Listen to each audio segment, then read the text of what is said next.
NASA plans to test the rocket that will one day take astronauts to the moon for the first time. The Space Launch System is the most powerful rocket NASA has ever made.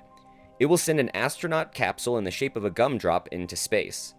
The first time, there won't be any people on board. Instead, there will be 3 mannequins with sensors on them. The capsule, named Orion, will go on a trip around the moon and then back to Earth, where it must survive a fiery re-entry through the planet's atmosphere and a splashdown at sea. Do you like space mysteries?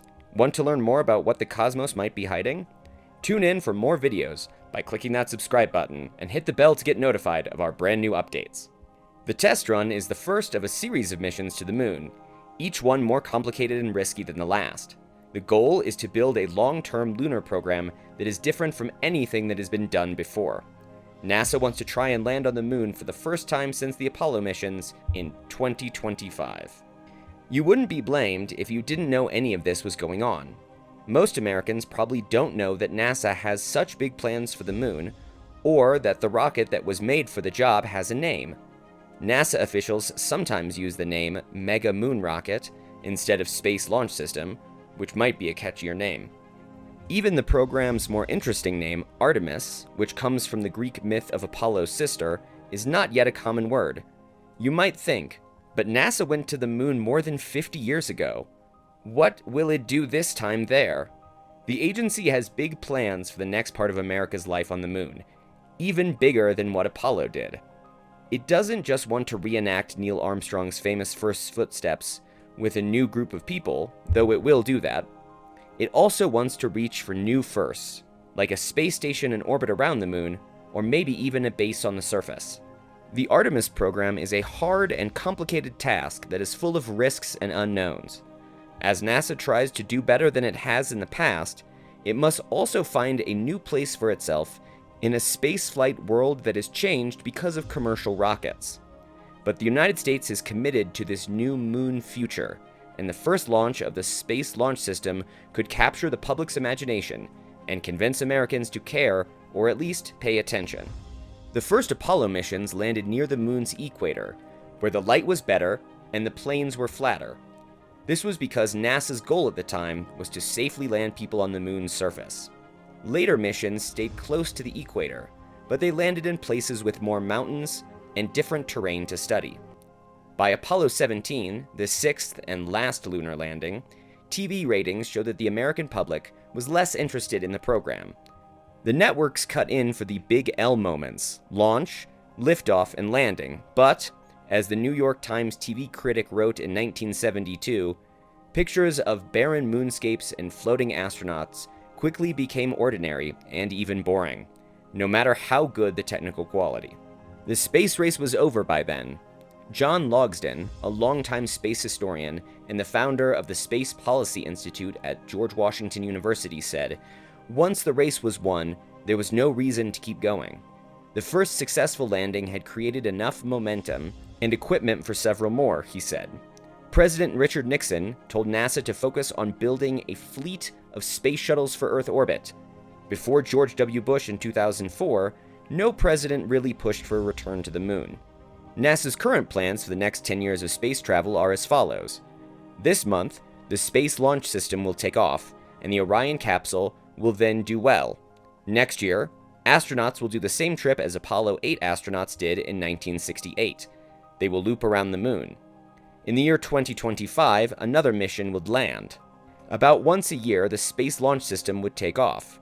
A small space station would start to be built in space around the moon. The floating outpost would be stopped at on the way to more landings. Then, by 2030, NASA wants to have built the first surface habitat in human history, with rovers and infrastructure that is comfortable enough to support missions that last a week or longer. Astronauts, many of whom will be scientists, will learn more about Earth's neighboring planet at every step of the way. There's the plan, and then there's what actually happens. Most government space projects don't finish on time. So don't plan a party for the moon landing in 2025 just yet. And there's a lot of moving parts in the Artemis program's architecture, which makes it very hard to understand. The Orion capsule doesn't have a lander like the Apollo command module did. Artemis will have to go to the moon separately, meet up with Orion, and then take astronauts to the surface. NASA already has SpaceX working on this technology, but the space agency's Inspector General said in a report that the timelines for the project are unrealistic. NASA is also behind schedule on making pressurized spacesuits for moonwalks. The agency spent 15 years trying to make the suits on its own, but finally hired 2 aerospace companies to do the work this summer. Since the Apollo era, NASA has always done its work with the help of private companies. However, in the Artemis era, NASA not only has partners, but also rivals. In many talks about the long future of the Space Launch System, Elon Musk's Starship, which looks like a rocket, is the elephant in the room. SpaceX is building a powerful rocket similar to the Space Launch System that will send people to the Moon and Mars. In the 2020s, if there is a new kind of space race, SpaceX will win. The Space Launch System is a one-time use vehicle. This means that after a successful launch next week, the main core and side boosters of the system will land in the ocean because they will be out of fuel. Musk has said that a prototype of the SpaceX rocket could reach orbit for the first time by the end of this year. And for the Artemis architecture to work, NASA needs Starship to prove itself. SpaceX's Moonlander will need help from Starship rockets to reach lunar orbit and check in with the Orion capsule. The Space Launch System, which is the only rocket that can do what NASA wants it to do right now, is on the launch pad right now. If a brand new moon rocket went off without a hitch, it would prove NASA's approach to space travel and send a strong message about American power. A failure, on the other hand, would be a humiliating setback for a government program that was already over budget and behind schedule. "We're counting on a lot of things to work out," Garver said. "I think that if a test flight isn't a complete success, NASA has to regroup and try again, and that could make the whole program fall apart." But it won't necessarily mean that the whole project will fail. Casey Dreyer, a senior space policy advisor, said, "Once large human spaceflight programs reach a tipping point of cost and political support, they have serious inertia that carries them forward, assuming no catastrophes. If Starship works, it could bring the program's more ambitious goals closer to reality. Even if the Space Launch System starts to fail, members of Congress might still want to protect the project and its associated jobs. The public might still be skeptical or just not care, but America is going back to the moon one way or another." In other ways, it's hard to tell what it is. Facilities for Jeff Bezos' space company, Blue Origin, and SpaceX are spread out along the coast. Bezos also wants to build a heavy-lift rocket. He calls it New Glenn, after the first American to orbit the Earth. However, this project is at least a year behind Musk's.